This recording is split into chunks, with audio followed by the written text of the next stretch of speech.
Previously on CSIS 2470. So now we got big fat text there that we can read very easily. So we can see exactly where we're at on the canvas, right?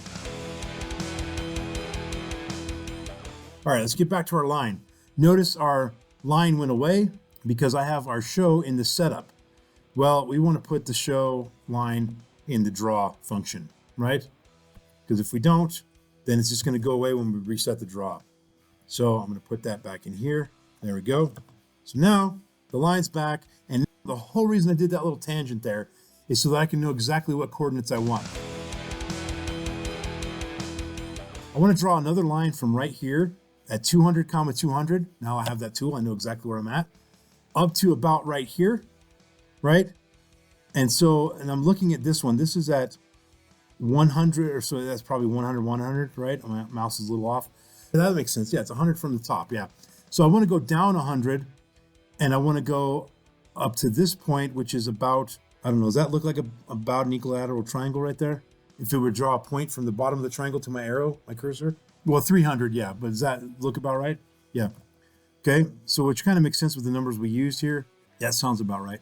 So I want to do another line, brush to, I want to go to, what did we say, 300, 100?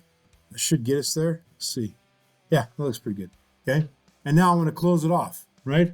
So if I close it off, that's going to go back to my 100, 100. We already know that, right? Except I missed something. Yep, thanks. That's what you get for copying and pasting your code. There we go. Okay. So now we drew a triangle.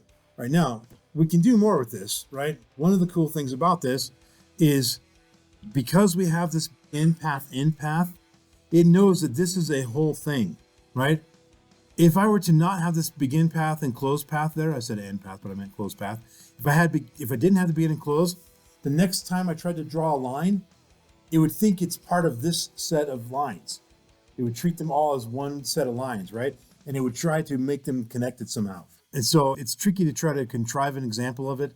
So I'm not going to try to do that, but just know that one triangle is its own thing. So we want it to be in that begin path, close path. If I wanted to make some other thing somewhere on the screen, I would actually do another open and close path, right? Begin and close path. Okay. Now, because this is its own thing, we can actually fill it. We just fill it black with the default there. But now it fills in. Yeah, Alex. Here we make scale. Yes. There's translate functions, there's scale functions, rotate functions, a whole bunch of different ones that are part of our brush object for sure. We're not going to get into those today. We might in a future day, but yeah. Okay, so how do we feel about drawing lines? If you can plot out any kind of polygon, you can draw it, right? And it will fill it if you give it a fill. And so we can also come in here and give this brush dot stroke style equals red, brush dot line 10. Get a nice thick border around it, right? Okay, look at that. That's interesting. Solution. The solution I just gave was I had to draw the line one more time down the first line, which was basically what you said, Ashton, right? Just redraw it further. All right, other than that, how do we feel about the rest of it? Okay. Let's look at rectangles, okay? I'm going to just comment this code out. I'm going to move it down here and just comment it out so it's still there. And you can see it. I'll leave the screen here for just a minute so you can look at it on the video if you want, right there, okay? And then I will delete it, but we might need to come back to it. So I left it on there. All right, so you can pause the video here if you want to see that code again. All right, let's make the thing we draw this time a square. All right, so we can do brush dot rect. Okay, and what do you suppose it takes in as a parameter? X1, and then it takes in the width and height. So we want it to be 200 by 200, right? Let's go with that. And we have to draw it. Don't forget to draw it. Oh man. Okay, fill. There we go. Big fat square there, right? Okay. Now let's go ahead and give it a stroke. So let's change the stroke style and set it to, let's go with orange. Okay. And then we don't forget to actually put the stroke on there, right? And it's not very thick, but it's there. All right. Let's make it thick. Brush line width 20. Big, thick orange. There's our Halloween square. Okay. All right. So we have a box here. What can we do with the box? What's that? play a game. All right, so I'm going to change the background color to something else. Well, notice what happens here. This actually goes behind there. See that? I don't like that. Okay, how can we fix that? Yeah, just draw in a different order, right? So I will draw my mouse text after I draw the box. And then I'm going to change my box to be a different color so I can see it. But now you watch, it'll be on top of that orange there. See that? But it's going to hide when it gets in the box. So let's just change the color of the box. Brush, fill, style equals red, something hideous. Okay, there. Oh no, look at my text now. Okay, here's what's going on there. You can control each one separately. Okay, what's happening here, I'm setting this red down here. And then when I get up to here, it's still red because I just ran that function, which set it to red. So I want to set it back to black here. So brush dot fill style is black. There we go. All right. Follow what I did there? So you can change it multiple times and have different objects, different colors, obviously. But because I didn't reset it on line 30, it was doing whatever happened to it when I did T show, which that gives it red at the moment.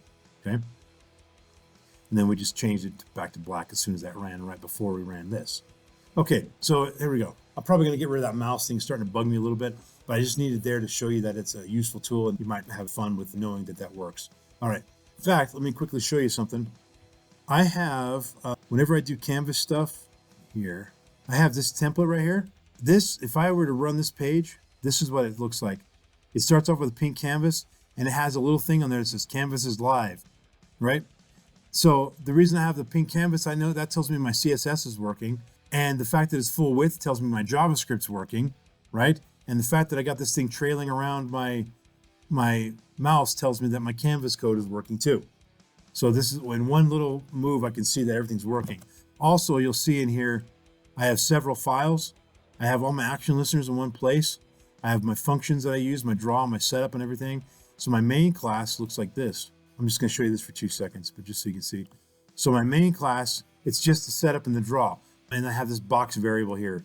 Box is my variable for an object. This object class is empty if you're looking at that file, and I change it to be based on what I need. But this saves me a lot of work when I'm going to do a Canvas project, right? All right, anyway, just thought I'd show you that. There's a lot more to it than that, but that's good enough. Okay, so here we are. We got this back. Let's look at our Canvas here, and fresh, we're good. Okay. What I want to do now is show you how to do a little bit of collision detection with your squares. Okay, with the circles, it's different, right? The circles, you have to take into account the radius location. The squares, it's a little bit trickier, okay? Because the circle, it was dead center. Now, a square up against a wall or something is not too weird. Let's start slow. I'm going to get rid of those coordinates there. Well, no, I'm going to leave them for a minute. You'll see why. All right, so inside of my thingy function here, right, thingy method, class, we're going to create this dot update move. We'll go with move equals function. Okay. In here, I'm just going to redraw the X and Y coordinates, right? So I'm just going to say, which I have to, if I'm going to redraw them, I need to have them in the first place. So this dot X equals 100 and this dot Y equals 100. All right. So now this is this dot X, this dot Y. Everybody get what I just did there? Just turn those into variables so I can manipulate them. Okay. All right. So we got this dot X equals 100 and this dot Y is 100. We would want to have those variables that are passed in the real world. Maybe we'll change that in a minute. But my move function is going to just simply say this dot X plus equals, I don't know, we'll do like 50. All right. And then in my draw function, I want to t dot move. Thingy dot move. There, that's cruising. You can see how fast that was. All right, let's slow that down. There we go. That's a little better. And I can see right where it's at, right? Okay. So that's good. Now I want it to bounce off that wall. I want it to go back and forth on the wall, right? Let's look at the full size this here.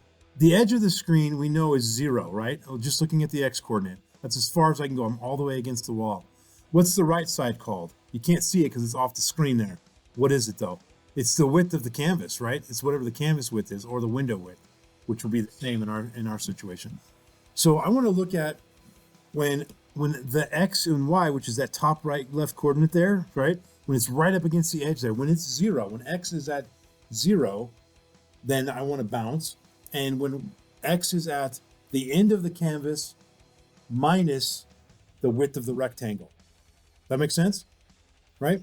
So in our move function, we're going to say if this dot x is equal to 0, or if this dot x is equal to the world dot width, the rectangle's width, which we're going to go ahead and give these variables here. So this dot w is 200, this dot height is 200. So this dot w, this dot height, right? So minus this dot width. All right, so if the x position is at 0 or at the width minus the width of the rectangle, then I want to change this number. I want to multiply it by a -1, right? I want x to go backwards, okay? I could just say x times equals -1, but what's that going to do? It's just going to go back and then go forward again, right? Right, so I don't want that. So I need to make this a parameter as well, right? Or a variable. So this dot x speed is equal to 5, and this dot y speed, because we're going to deal with that in a minute, is equal to 5 as well, right? So now this is going to be plus equals x speed, this dot x speed. All right, I've just refactored my code a little bit there. So now that we've got this x speed and y speed in place, what we can do here is change it to be a negative or a positive number. So this way it'll be either adding a negative number, it'll keep getting more and more negative, or it'll keep getting more and more positive, depending on what happens. So if I just say this dot x speed times equals -1, that just literally changes it from +5 to -5, and then from -5 back to +5. So with that, it should bounce back and forth off the walls, the left and right walls, and I'm going to speed it up a little bit so we can see it more quickly. So here we go. Nope. All right, what did I miss?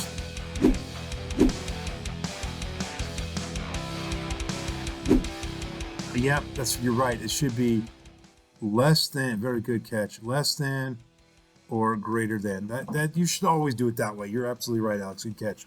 Yeah, very good. So the reason that was a problem is because my canvas isn't square, right? It's not perfectly square, and so not easily divisible by 200. All right, here we go. Boing. There we go. Nice. Okay, let's just for fun. That'll cause a seizure, man. Whew. All right, let's go back to 5 here. Okay, let's mess with the y plane, right? So again, stop. Okay, the y plane. Y at the very top, you can't see it, but y is 0 right now. And down here, it's the height of my canvas, right? All right, so we want to do the same basic idea here. If this dot y is less than 0, and again, remember where the xy coordinate, I'm going to turn off the motion for just a minute so we can point to that rectangle. Okay, remember, this is the xy coordinate right here. See, that border goes outside of it, so we might have to consider that as well in our code. But that's 100, 100. That's 100x, 100y. Yeah? And so when this is at 0y, or in our case that we just looked at 0x, or less than 0, then we want to bounce, right? So come down here. If this dot y is less than 0, that should be lowercase y. Or this dot y is greater than the world's height, but also we have to consider we don't want this part of the rectangle to get below the screen, right? We want this part to get there, and we want to bounce when we get there, right? So in that case, it's minus the height of the box of the rectangle, and we want to change y speed to be the other way, okay? And then now we can see x and y happening. This will look a little weird because it's a square and it's going to go in a diagonal here. Let's see how it looks, and then turn the move back on. And now, and let's speed it up a little bit, 15. Now it should bounce all over the screen here, right? Good. It's kind of hypnotic. Okay. So now, believe it or not, familiar with Pong? You know everything you need to know now to make Pong work. Well, I'll give one possible exception. How to move the paddles, right? But we know how to move things, right? We've used key events, right? So you could make Pong here, right? Pong is just a little stick that just is a line, right? Or maybe a thick rectangle or a little skinny rectangle, right? That you can move. In fact, moving a skinny rectangle will probably be easier to deal with than a line, right? So that line can move up and down, maybe use the up and down arrow keys for that. And this one can go up and down, maybe use the Q and the Z or something for up and down. And then you just have a ball bouncing in there. When it hits the paddle, it bounces off. If it slips through, you score it, right? It wouldn't be that hard to do. There are some rules with the official Pong, though. I don't know if you know this. And the official Pong, like right now, this will just naturally bounce off the wall or whatever and go in whatever direction. In Pong, the angle that it bounces at depends on where it hits the paddle. That was actually coded into the game. So it would go depending on how it hit the paddle. So you might want to look that up and play around with that. That'd be tricky if you want to do a Pong, okay? All right, how are we feeling about all this stuff? We doing good? Okay, so we've looked at a few things now. We looked at how we can write text in the canvas. I just happen to write my text and stick it to my mouse. You don't have to do that, right? You don't have to do that, but you could. But let's just quickly back up here. What if I wanted to make that box stick to my mouse, right? I could, let's see, we'd want to give the box its X and Y coordinate would be mouse.x. I think that's all we need to do. Mouse.y, and I'm going to turn that off for a minute. That should make the box stick to my mouse. Yeah, see that? Okay. This can be useful if you're making like a billiards game, right? Maybe you position the cue ball somewhere by dragging it like that. Or if you just wanted to have a bunch of things you wanted to collide with, just drag the box into the thing, or the ball, or whatever you're going to collide into. This is also a good way to test your collision detection to make sure it's working properly. So if I had two squares, I want to make sure the collision detection is working properly. You can test them by having a stationary square and then dragging the other square up against it and having something appear in the console when they hit so you know that the collision happened. Okay, so we've learned how to draw lines, rectangles, arcs, and text. Hey gang, President Jeff here. Thanks for coming to class today. Take a look on the screen there, and if you can answer those questions, then you are ready to take the quiz, and more importantly, you learned what you need to know from this video. Thanks for watching. We'll see you in the next one, folks.